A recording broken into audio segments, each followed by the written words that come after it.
Good morning, and welcome to the Late to Work podcast. I'm your host, Parker, and thank you so much for joining this morning. I hope you're having a great day so far. Hope you got your coffee in your system, and hope you're on time to work.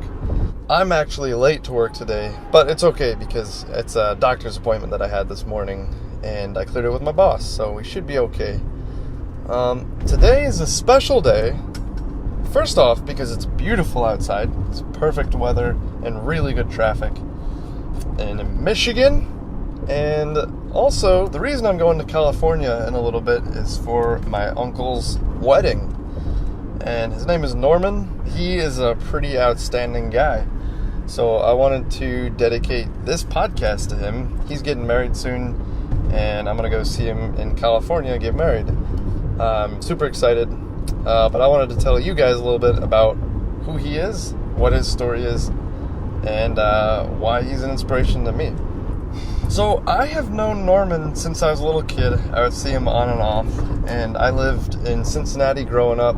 Norman lived in New York City. Since I was little, I knew he was an author, but I didn't really know much about what he did. And I learned more as I grew up. And it's pretty cool what he's done over the years. He was an author in New York City, writing screenplays, writing different kinds of stories, and pursuing his passion there in writing and being an author. He stuck with that for a ton of years. I think it's really cool when people find a goal, find a dream, and just latch onto it, and they just try to tackle it for a long time. So he's been an inspiration to me. He did that, and now I'm pursuing my dream path in life. So that's partially due to him. So Norman has really done that. Just found his niche and really dug into that and tried to tackle it. So he's been a huge inspiration to me in that area. And I don't know if this was 10 years ago or it was quite a while back, but he was hiking on the mountains with some friends, and it was during the winter, and he ended up slipping and falling down the side of a mountain. I think he got impaled in his lung or something. Some crazy stuff happened. He broke his back in multiple places and was in the hospital for a while and had a super rough point in his life. And even still to this day, he has back pains, which I can imagine is a huge struggle. I had knee surgery a couple years ago, and I still have pains from that sometimes, but I can't imagine your back breaking. So he stuck with it and still kept living in New York City and doing his thing, doing his writing, which I think is awesome. And then his apartment burned down. His whole apartment complex just burned to the ground one day, and he lost all of his stuff. All he had were his keys to his apartment. He lost his phone, he lost his computer, he lost all his writing notes from all the past years, and he just lost it. Not many people get to that point of just complete rock bottom, and I don't know exactly what that feels like, but I can imagine how terrible that would be. And so after that, he moved back to Milwaukee with his parents, and he started painting in a studio. I think just to work through his emotions and kind of just work through problems. And started painting 14, 16-hour days. And he painted for a year or two, and just immediately off the bat just started doing some excellent stuff.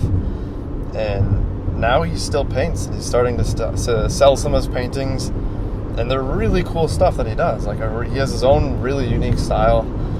And I think that's awesome that he transferred his talent from writing into doing art and expressing his feelings in painting.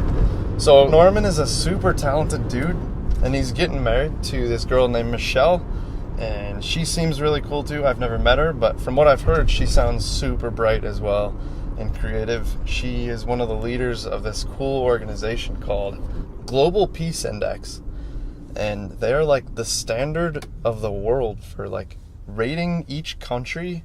They make this magazine each year, and it rates each country on how peaceful they are and all the factors that go into a country being peaceful, or how many riots, or how many, just every factor. And then they publish this thing each year that different governments use all around the world to analyze different countries. So that's super cool that Michelle does that and that she's part of that organization. And I can't wait to meet her and can't wait to see you, Norman, in California. And I hope you guys enjoyed hearing about this awesome dude, Norman, who's been an inspiration to me. And thank you guys so much for listening. We don't have a guest today, but I thought you guys might like hearing about my cousin Norman and what his life is like and why he's such a cool dude. And my name is Parker. If you ever have any thoughts you want to share with the world, feel free to record yourself on your phone in your free time and submit it to latetoworkpodcast@gmail.com. If you're selected to be on the podcast, then you get entered into a monthly competition for a Starbucks gift card where you might get chosen and featured on my Instagram channel. So feel free to submit for that, and I hope to see you guys this Thursday. Bye-bye.